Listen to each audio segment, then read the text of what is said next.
എല്ലാവർക്കും അറിയാവുന്ന കാര്യമാണ്. കാവ്യ മാധവൻ പോലും അല്ലേ മഞ്ജു വാര്യരുടെ കുടുംബജീവിതം നശിച്ചത്. ഷാരോൺ വധക്കേസിലും എന്താണ് സംഭവിച്ചത്? അല്ലാതെ സ്വയം ഒരാളെ അങ്ങ് ശിക്ഷിച്ചു കളയാം, അല്ലെങ്കിൽ ഇല്ലാത്ത കുറ്റങ്ങൾ കണ്ടുപിടിച്ച് കൊണ്ടുവന്ന് കളയാം എന്നൊക്കെ ആണ് ആര്യ രാജേന്ദ്രൻ എന്നും പറഞ്ഞൊരു രാഷ്ട്രീയ കളി ഒരാള് അവിടെ നവീൻ ബാബുവിന്റെ കാര്യത്തിൽ ഒരു സ്ത്രീ ആയിരുന്നു അത്രയും പ്രശ്നങ്ങൾ, അത്രയും സത്യസന്ധത എന്ന് പറയുന്നത് ഒരു ലെവലേശം, ഒരു കണിക പോലും ഇല്ലാത്ത ഒരു കുടുംബമാണ് ഇതെന്ന് നമ്മൾ എടുത്തു പറയേണ്ടി വരും. കാരണം സഹോദരി, കേരള പോലീസിന് ഒരു ബിഗ് സല്യൂട്ട് നൽകിക്കൊണ്ട് ഇന്നത്തെ വീഡിയോയിലേക്ക് നമുക്ക് കടക്കാം. ഒരാഴ്ചക്കാലമായിട്ട് കേരളത്തെ തന്നെ ഞെട്ടിച്ച സംഭവമാണ് നമ്മുടെ ദീപക് കേസ്. നമുക്കറിയാം, ബസ്സിലോ മറ്റു യാത്രക്കിടയിലോ സ്ത്രീകൾക്ക് എതിരെ ഉണ്ടാകുന്ന ആക്രമങ്ങൾക്ക് സഡൻ ഒരു മറുപടിയാണ് അപ്പോൾ തന്നെ നമ്മൾ സാധാരണ സ്ത്രീകൾ കൊടുക്കുന്നത്. അല്ലാതെ ഒരു ഇൻസിഡന്റ് ഉണ്ടാകുമ്പോൾ, അല്ലെങ്കിൽ ഒരു ആക്രമണം മറ്റുള്ള ആളിൽ നിന്ന്, ഒരു പുരുഷനിൽ നിന്ന് ഒരു സ്ത്രീക്ക് ഒരു ആക്രമണം നേരിടേണ്ടി വരുമ്പോൾ ആ സമയത്ത് പെട്ടെന്ന് നമ്മൾ റിയാക്ട് ചെയ്യുകയാണ്.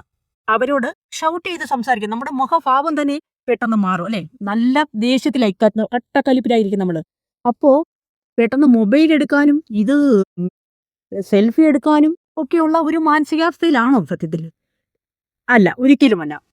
ഇത് കൈതക്കൂട്ടി ചെയ്തതാണെന്നുള്ള വിവരം നമുക്ക് എല്ലാവർക്കും തന്നെ ആരും പറയാതെ തന്നെ അറിയാവുന്ന ഒരു കാര്യമാണ്. എന്തായാലും ഉടൻ തന്നെ ഈ ഷിംജിത എന്ന് പറയുന്ന പ്രതിയെ അറസ്റ്റ് ചെയ്യുകയും 14 ദിവസത്തേക്ക് റിമാൻഡ് ചെയ്യുകയും ചെയ്തു എന്നുള്ള വാർത്ത നമ്മൾ അറിഞ്ഞപ്പോൾ വളരെയധികം സന്തോഷം തോന്നി. കാരണം നമ്മുടെ കേരള പോലീസ് അതുപോലെയുള്ള വളരെ നല്ല രീതിയിലുള്ള അന്വേഷണം കൊണ്ടാണ് ഇത്ര വേഗത്തിൽ പ്രതിയെ അറസ്റ്റ് ചെയ്യുവാനും അതുപോലെയുള്ള കാര്യങ്ങളിലേക്ക് കടക്കുവാനും സാധിച്ചത് എന്നുള്ളത് നമുക്കെല്ലാവർക്കും കേട്ടപ്പോൾ സന്തോഷവും അഭിമാനവും ഒക്കെ തോന്നിയ നിമിഷങ്ങളാണ്. നമുക്കറിയാം, ഒരു ഇൻസിഡന്റ് ഉണ്ടാകുമ്പോൾ, ഒരു ആക്രമണം ഉണ്ടാകുമ്പോൾ ആദ്യമേ നമ്മൾ തന്നെ പ്രതികരിക്കും. അവിടെ നിന്നും പറ്റുന്നില്ല എങ്കിൽ എന്ത് ചെയ്യും? ബസ്സിലെ ജീവനക്കാരോട് നമ്മൾ പരാതി പറയും. ബസ് ജീവനക്കാരെയാണ് ആദ്യമേ അറിയിക്കുന്നത്. ബസ് ജീവനക്കാർ ഇടപെട്ട് കാര്യങ്ങൾ എങ്ങനെയെങ്കിലും സോൾവ് ചെയ്യാൻ പറ്റുന്ന കാര്യമാണെങ്കിൽ സോൾവ് ചെയ്യും. ഇല്ല എങ്കിൽ അവിടെ കൊണ്ട് നിൽക്കുന്നില്ല, അവിടെ കൊണ്ട് പറ്റുന്നില്ല എങ്കിൽ അവർ തന്നെ, ജീവനക്കാർ തന്നെ പോലീസിനെ അറിയിക്കുകയും പോലീസുകാരെത്തി ആ പ്രശ്നങ്ങൾക്ക് പരിഹാരം കാണുകയും ചെയ്യും. അതാണ് നമ്മുടെ രീതി, അതാണ് നടപ്പിലാകുന്ന രീതികൾ. അല്ലാതെ സ്വയം ഒരാളെ അങ്ങ് ശിക്ഷിച്ചു കളയാം, അല്ലെങ്കിൽ ഇല്ലാത്ത കുറ്റങ്ങൾ കണ്ടുപിടിച്ച് കൊണ്ടുവന്ന് കളയാം എന്നൊക്കെ പറയുന്നത് ഇത് കേട്ടുകൊണ്ടിരിക്കുന്ന ജനങ്ങൾക്ക്, സാമാന്യ വിവരവും വിദ്യാഭ്യാസമുള്ള ആൾക്കാരാണ് ഇത് കേട്ടുകൊണ്ടിരിക്കുന്നത് എന്നുള്ള കാര്യം ഷിംജിത ഓർത്താൽ നന്നായിരിക്കും. അതുപോലെ തന്നെ മറ്റൊരു കാര്യം പറയാനുള്ളത്, ഈ ഷിംജിതയുടെ സഹോദരൻ ഈ പ്രശ്നങ്ങളെല്ലാം കഴിഞ്ഞപ്പോൾ, സഹോദരി ജയിലിലുമായി കഴിഞ്ഞപ്പോൾ ഒരു പരാതിയൊക്കെ ആയിട്ട് പതുക്കെ സ്റ്റേഷനിൽ പരാതി കൊടുക്കുന്ന ഒരു കാഴ്ചയും നമ്മളിപ്പോൾ കേട്ടുകൊണ്ടിരിക്കുകയാണ്. ഈ പരാതി എന്ന് പറയുമ്പോൾ, ഒരു കാര്യം നടന്നു കഴിയുമ്പോൾ പെട്ടെന്നുണ്ടാകുന്ന അന്ന് തന്നെയാണ്, അല്ലെങ്കിൽ ആ നിമിഷം തന്നെയാണ് നമ്മൾ പ്രതികരിക്കുകയും പരാതി കൊടുക്കേണ്ടെന്ന് പരാതി കൊടുക്കുകയൊക്കെ ചെയ്യുന്നു. അല്ലാതെ ഒരാഴ്ചക്കാലം വീട്ടിലിരുന്ന് ആലോചിച്ച് എന്തെല്ലാം പറയണം, എന്തെല്ലാം ചെയ്യണം, അങ്ങനെയൊക്കെയാണോ ഒരു പരാതി കൊടുക്കുന്നത്? സത്യസന്ധതയുള്ള ഒരാൾക്ക് ഒരാഴ്ച കാലം നോക്കിയിരിക്കാൻ പറ്റുമോ? ഇല്ല, ഒരിക്കലുമില്ല. അപ്പോൾ ഇത് പറയാതെ പറയുന്ന ഒരു കാര്യമുണ്ട്. സത്യസന്ധത എന്ന് പറയുന്നത് ഒരു ലെവലേശം, ഒരു കണിക പോലും ഇല്ലാത്ത ഒരു കുടുംബമാണ് ഇതെന്ന് നമ്മൾ എടുത്തു പറയേണ്ടി വരും. കാരണം സഹോദരി ഇതുപോലുള്ള കാര്യങ്ങൾ ചെയ്തു, അതിന്റെ പിറകെ സഹോദരനും അത് സപ്പോർട്ട് ചെയ്യുന്നു എന്ന് പറയുമ്പോൾ നമുക്കെല്ലാവർക്കും അത് അംഗീകരിക്കാനോ, അതിനെ എന്താ പറയുന്നേ, വല്ലാത്ത ഒരു ഫീലാണ് നമുക്കത് കേൾക്കുമ്പോൾ തന്നെ ഉണ്ടാകുന്നത് അല്ലെ. ഇതിപ്പോൾ കുറേ നാളുകളായിട്ട് ഈ സോഷ്യൽ മീഡിയയിൽ വന്ന് കുറേ സ്ത്രീകൾ പല പ്രശ്നങ്ങളായി. ഒരു കാര്യമോ രണ്ട് കാര്യമോ അല്ല ഇപ്പോൾ ആയത്.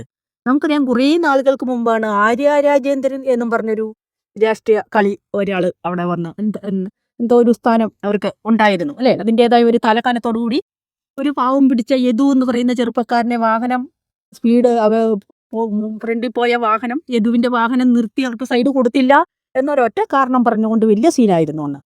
അതും ഒരു സ്ത്രീയാണ് ആ യദു എന്ന് പറയുന്ന യുവാവിനെ പരിഹസിച്ചതും കേസ് കൊടുത്തതും, അതുപോലെ അവരുടെ ജോലി കളയും എന്നുള്ള കാര്യങ്ങളിലേക്ക് വരെ വന്നതും. ജോലി കളഞ്ഞു എന്ന് എന്തോ ഞാൻ അതിനെ ഓർക്കുന്നില്ല.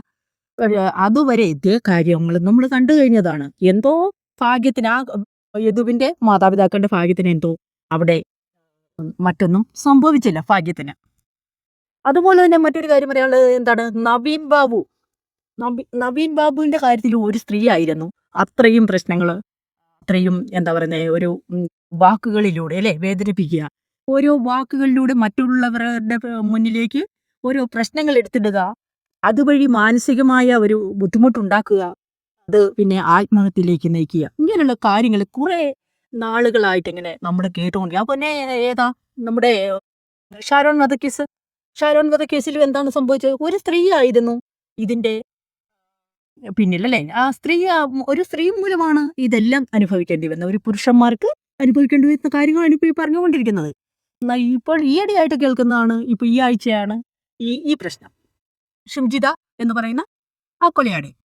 അപ്പോൾ ഇത് കാലം കുറേ നാളുകളായിട്ട് ഈ സോഷ്യൽ മീഡിയ ഇങ്ങനെ പ്രചരിപ്പിക്കുക. ഒരു മൊബൈൽ ഉണ്ടെന്നും പറഞ്ഞിട്ട് മൊബൈൽ കയ്യിലുണ്ട് എന്നുള്ള ആ ഒരു ഇത്, ആർക്കാണ് മൊബൈൽ കയ്യിലില്ലാത്തത്? അങ്ങനെയാണെങ്കിൽ ഈ സമൂഹം യഥാർത്ഥത്തിൽ എങ്ങോട്ടാണ് പോയിക്കൊണ്ടിരിക്കുന്നത് എന്നുള്ള ഒരു വളരെ ചോദ്യചിഹ്നമായിട്ട് നമുക്ക് ഉത്തരം കിട്ടാത്ത ഒരു ചോദ്യം തന്നെയാണ്. എങ്ങനെ പോയാൽ ഇതെവിടെ ചെന്ന് അവസാനിക്കും? ഇതിനൊരു എന്താ പറയുക, നീതി കിട്ടി ഒരു പ്രതിക്ക് ശിക്ഷ കൊടുക്കുമ്പോഴാണ് അത് മറ്റുള്ള ആൾക്കാര് സമൂഹത്തിൽ അത് കാണുകയും കേൾക്കുകയും ഇതിന്റെ പ്രത്യാഘാതം എന്താണെന്ന് മനസ്സിലാക്കുകയും ചെയ്യുന്നത്.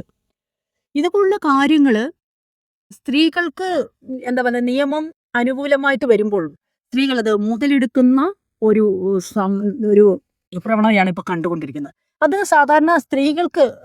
സാധാരണപ്പെട്ട സ്ത്രീകള് അവർക്ക് ഒരു എന്താ പറയുന്നേ, ഒരു അപമാനമാണ് ഇതുപോലുള്ള സ്ത്രീകൾ എന്ന് പറയുമ്പോൾ. നമുക്കറിയാം, സ്ത്രീ അമ്മയാണ്, സഹോദരിയാണ്, ഭാര്യയാണ്, ഒരു കുടുംബത്തിന്റെ വിളക്കാണ്, ഒരു കുടുംബത്തിന്റെ ഐശ്വര്യമാണ് ഒരു സ്ത്രീ എന്ന് പറയുന്നത്. അതുപോലെ പല കുടുംബങ്ങൾ ചേരുന്നതാണല്ലോ സമൂഹം എന്ന് പറയുന്നത്. ഈ സമൂഹത്തില് എന്താ പറയുന്നത്, സ്ത്രീകൾക്ക് ഇറങ്ങി നടക്കുവാനുള്ള സ്വാതന്ത്ര്യം നേരത്തെ പണ്ടത്തെ കാലത്തേക്കാളും ഇറങ്ങി നടക്കാനുള്ള സ്വാതന്ത്ര്യം, തനിക്ക് പറയാനുള്ള കാര്യങ്ങൾ പറയുവാനും തൻ്റെ ഇഷ്ടത്തിനൊത്ത് ജീവിക്കുവാനുമുള്ള ഒരു അവകാശം ഇന്നുള്ളത് കൊണ്ടാണോ അത് മുതലെടുക്കുന്നത്? ഇതുപോലുള്ള കാര്യങ്ങൾ വരുമ്പോൾ എന്താണ് സ്ത്രീകളെ കുറിച്ച് മറ്റുള്ള ആൾക്കാർ, പുരുഷന്മാരും അതുപോലെ മറ്റുള്ള സ്ത്രീകളെ കണ്ടുകൊണ്ടിരിക്കുന്ന മറ്റുള്ള സ്ത്രീകളൊക്കെ എന്താണ് വിചാരിക്കേണ്ടത്? ഏത് രീതിയിലാണ് അവരെ കാണേണ്ടത്?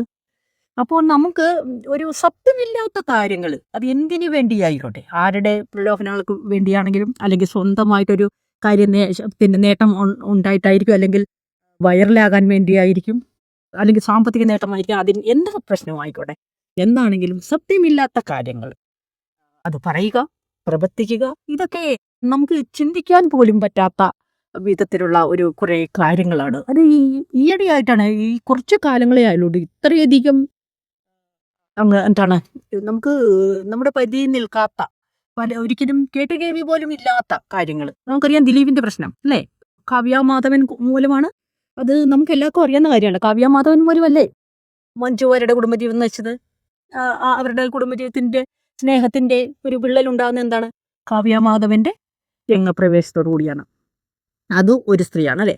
അപ്പോൾ സ്ത്രീകളുടെ ഒരു കെടാവിളക്കാണ്, ഒരു നാടിന് തന്നെ, ഒരു വീടിന് തന്നെ ഐശ്വര്യമാകേണ്ട സ്ത്രീകൾ ഇതുപോലുള്ള കാര്യങ്ങൾ എന്താ പറയുക, തന്മയത്വത്തോടുകൂടി നമ്മുടെ ഒരു സാധാരണ ഒരു സംസ്കാരമുണ്ടല്ലോ, അതനുസരിച്ച് ചിന്തിക്കുക, പ്രവർത്തിക്കുക, ജീവിക്കുക. അങ്ങനെയെങ്കിൽ മാത്രമേ നമുക്ക് നല്ലൊരു സമൂഹത്തെ വാർത്തെടുക്കാൻ സാധിക്കുകയുള്ളൂ. നമുക്ക് മറ്റുള്ളവരെ ഉപദേശിക്കുവാനായിട്ട് അല്ലേ, നമ്മുടെ ഒരു മോട്ടിവേഷൻ, നമ്മൾ ആരാണ് എന്താണ് എന്ന് തിരിച്ചറിഞ്ഞു കഴിഞ്ഞാൽ നമ്മൾക്കൊരു തെറ്റ് ചെയ്യാൻ സാധിക്കില്ല.